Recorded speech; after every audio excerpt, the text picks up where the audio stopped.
Howdy friends, welcome back to the Outpost. Now, is it just me or are the flies worse this year? At the end of the day, I enjoy sitting down outside at the table and enjoying a cold beverage, but the flies are just absolutely ruthless. Now, there's a great deal of products that are for sale on the market these days to try to keep the flies down. You have fly sticks, traps, all that other crap, but do they really work? So in today's video, I'm going to show you what I came up with to keep flies at bay.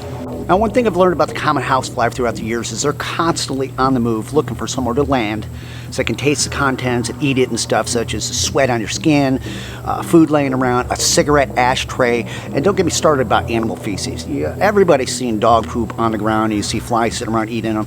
Now imagine them leaving that poop and landing on your food and stuff. That's just totally unsanitary. People like using fly swatters and stuff, and that all works too, but what happens when you splat one down on a wall or a table, you're leaving a big mess there. The fly strips and stuff where they stick to them and everything, and after a while it just becomes ridiculous.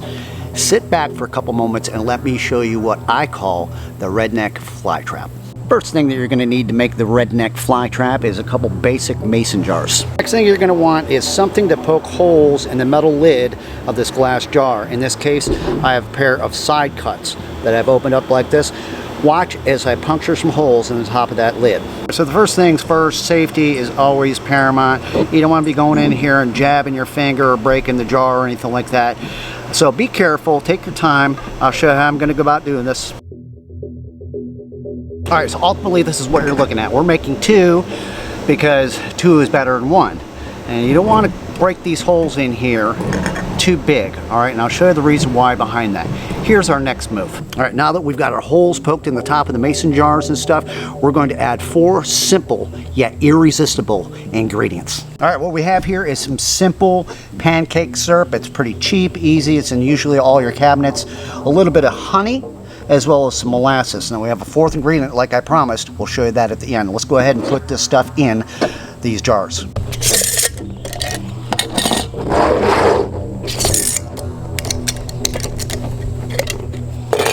All right, we're going to start with our syrup. Go ahead and dump some of that good stuff in there. See that? See what I'm doing? All right, let's go over to the other one. Put about the same amount in there as well. There we go. Nice. So we're going to add a little bit of honey to each one of these.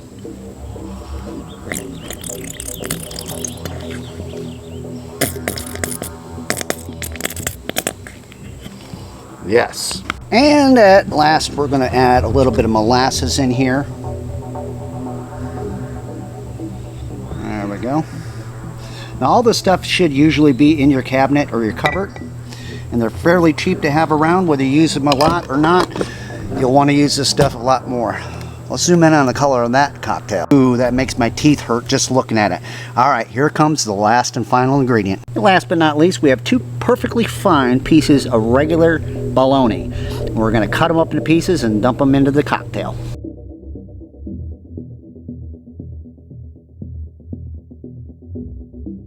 We'll take those pieces, we're just going to go ahead and drop them in to our little cocktail here, our little redneck fly trap.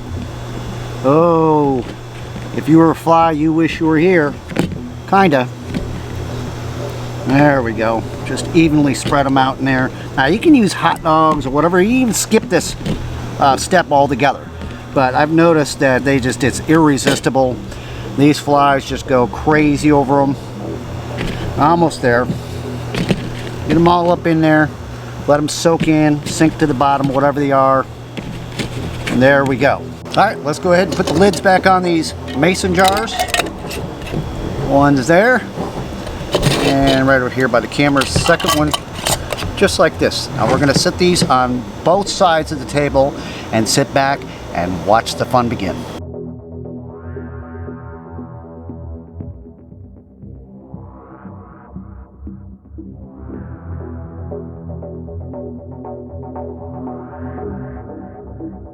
So the whole premise behind this is to bait those flies in there.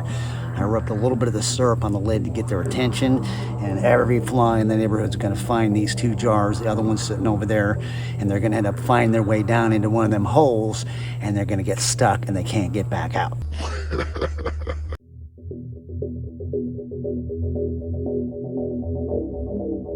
We're going to leave those 2 jars sitting on the table. Trust me, this thing works. And I came over here to the end where the camper is, and I've got a jar that I put together, the same cocktail, a little bit bigger jar, and it's rained. It has been about 3 weeks or so, and look, these flies are still surrounded on this old jar.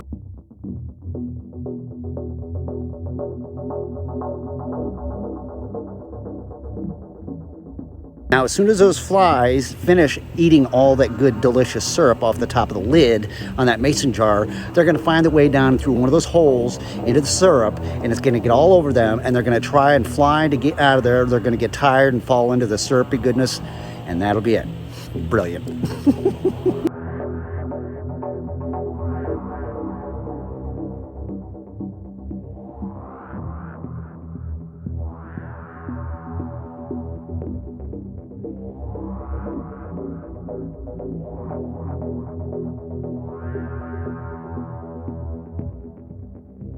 It's a redneck fly trap party.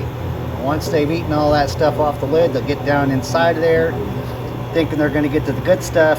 They'll fly around trying to get back out. They'll get tired, they'll fall down, and they'll drown in their own gluttony.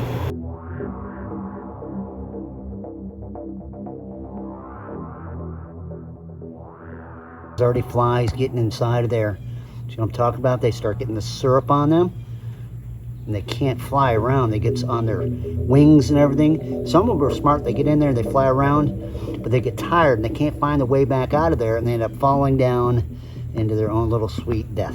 Meanwhile, back here at the table, business is starting to pick up here. Not quite as much as the other one, but before the night's over, there's going to be probably at least 100 or 200 flies that have lost the battle inside of the goodness.